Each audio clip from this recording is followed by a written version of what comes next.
Christoph, and today we're talking about understanding views in Microsoft Project. Views are how projects show us our task and our resource information. To see the views in Microsoft Project, go to the View menu, and in the ribbon you can see task views and resource views. For instance, the calendar view or the resource sheet. You can also get to these views by looking in the View title bar on the left side. Just right-click on it. You can go to Timeline. You can go back to the Leveling Gantt. All of those go to the same place. Now, in order to manage views, you need to go to the More Views dialog box. That is available from nearly all of the drop-downs up in the ribbon. You can see them here. And then it is also, of course, available from the title bar. In the More Views dialog box, you can create new views, edit existing views, copy views, and we also have this special tool called the Organizer, which we'll talk about later in the video. But for now, to get started understanding views, let's create a new view. To create a new view, from the More Views dialog box, click on the New button, and you'll get a choice of single view or combination view. For now, use single view, hit OK, and now you have the View Definition dialog box, and from here you can see that a view needs a name, a screen, table, group, and or filter. Now, not every view needs every one of these components, but every view is based on a screen. So before we can create a new view, we do need to learn a little bit more about screens. In Microsoft Project, there are 16 base screens. You can't create new ones and can't delete the ones that are there. Those screens determine what other components are available to the views that are based on those screens. So for example, if you build a view based on the resource usage screen, you would add a table, a group, and a filter. But if you built a view based on the task details form, you would only add a filter. Okay. Of the 16 screens, there are 16 corresponding built-in views in my version of Microsoft Project 2016 with the exact same name. Only 2 screens have multiple built-in views based on them. The Gantt chart screen has 8 built-in views, and the network diagram screen has 2 other built-in views. The fact that views and screens have the same name can and does lead to confusion. So to understand how screens and views work together, let's look at an example. So now we've got the Gantt chart that we started with, and to show how screens and views work together, I'm going to go into More Views and I'm going to make a copy. The only thing I'm going to change is the name. So we're going to call this copy GC2. We're going to leave the table, the group, and the filter all the same. Hit OK. And we're going to hit Apply. And everything looks identical. All the setup's identical, but the view is now GC2. Okay. And again, let's just make sure GC2, if you edit it, table, group, filter are the same as what is in the Gantt chart view. Okay, so, but I'm going to make a change now. In the view, to see screen settings, come up to the top, and in format you can see all these different ways that you can format the screen that's associated with this view. So I'm going to do a very simple change and make the bars orange. Okay, so the GC2 screen now has orange bars, and if we go back to the Gantt chart, we can see that there are still blue bars, even though under More Views, the screen isn't editable. Okay, so while screens and views are not the same thing, they are closely related. Every view that you create has its own screen settings. So when you change the settings, you're changing the screen settings for that view by using the Format tab. Now that we understand how that works, let's go look at tables. Tables in Microsoft Project are the same as data tables anywhere else. They're sets of records, which are themselves sets of fields of data. To set up a table, you go to View, then you go to the Data group, then you go to Tables, where there's a More Tables dialog, just like the More Views dialog. From here, you can choose Task or Resource tables. Tasks have data fields associated with tasks. Well, resource tables use data fields associated with resources. We're going to create a new table. We're going to call it My Basic Table. We're going to click Show in Menu so it's easy to find. And I'm just going to show this one so you get a sense of what happens. We're going to use ID, task name. We're going to use start, and we'll use finish. And we're creating a custom data table. We're going to say OK. We're not going to apply it right now because I want to put it in a new custom view.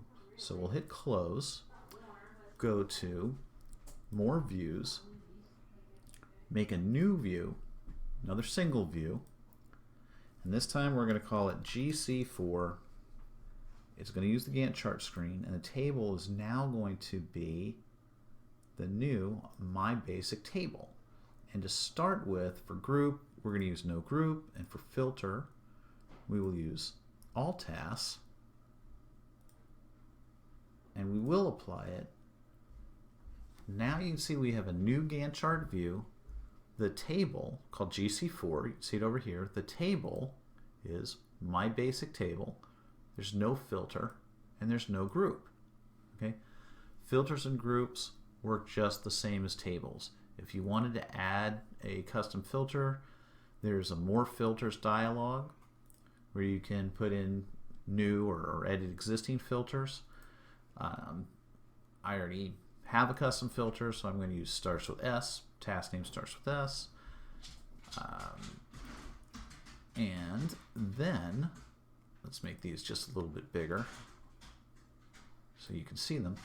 And same thing for group. Under group, there's a more groups where you can do different group bys, task or resource group bys, new or edit existing ones. I'm going to use one I've already built for IMP.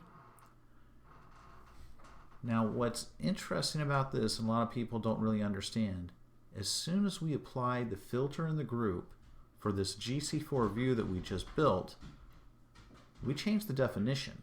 Changing the table, the filter, or the group up here in the ribbon is exactly the same thing as going to more views, going to that view, hitting edit, and changing it here in the view definition. Again, this view definition and this ribbon do the same thing. A lot of people don't understand that. They spend tons of time building custom views with specific custom tables, custom filters, custom groups. They make one little change and it all disappears. So as an example, this GC4 view right now is using the My Basic Table. If I add a new column, I didn't just change the view. I changed My Basic Table for every view. To show you how that works, let's go over to the Gantt chart. The Gantt chart uses typically the entry, but now let's go to My Basic Table instead, and you'll see that the CAM field's in there. Anytime you change a table, a filter, or a group, you don't just change it for the view you're in, you change it for every view that uses them. I am going to show you some ways to manage that, but first let's quickly talk about combination views. Okay, we skipped that before, but combination views, when you go to more views and hit new, and you choose combination view, much simpler. It only needs a primary view and a details pane. Okay, the primary view filters the details pane. So to show this example, I'm going to use one of the standard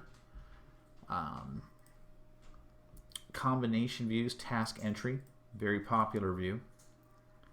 And you'll see now it has the Gantt chart view up top, but the task form underneath. And if I choose a task from the Gantt chart, it filters to the task form, right? So that's how a combo view works. It's always the primary view is filtering the detailed view. Now that we understand how all of our views work, let's talk about how to keep them managed so that we don't get frustrated and lose track of all of our settings. By default, when you create a new view, Microsoft Project saves a copy to the global project template. So that setting you can see under File, Options, Advanced, and Display where this box that says automatically add new views, tables, filters, and groups, the global is checked. Okay? No need to change that, but let's take a look at that global in the organizer. So one of the ways to get the organizer, we've been talking about the organizer, remember, is to go to the backspace, then info, and go to organize global template. And here you can see that we created the GC4 view locally in this current project, but it also saved it here up in the global. Again, because that option was checked. So anytime we create a new view, table, filter, or group, it gets saved to the global with that new name. Okay. Now when we make new changes in the local version, it doesn't write to the global automatically like it does to the local. So what that means is if you go to a view such as GC4 and you say reset to default, it will ask you, do you want to overwrite from the global? If I say yes, you can see it goes back to the way GC4 was when we first saved it, without the filters, without the grouping, and without the extra column. All right. That's okay. It's nice to know that you can get to the organizer and do that, but a lot of people will make a project template file, and what that does is instead of pushing everything into the organizer and hoping nobody overwrites it, you have your own template file which you could then view here in the organizer, and you could then store your core version of all of your main views, tables, filters, and groups in that template file so that you don't overwrite them automatically or by accident. Very convenient way to handle organizing all of your different views. I do recommend that you try that. And that's it for understanding views. The main takeaway, views are super powerful, super flexible, and they give you a bunch of great ways to look at the data in your project, but they are not stable. You really need to use the organizer, and if you've got custom views that you rely on, save them off in a template file so that you don't lose them. That's it. I hope you learned something. Please like and subscribe, and let me know if you have any comments. Thank you very much.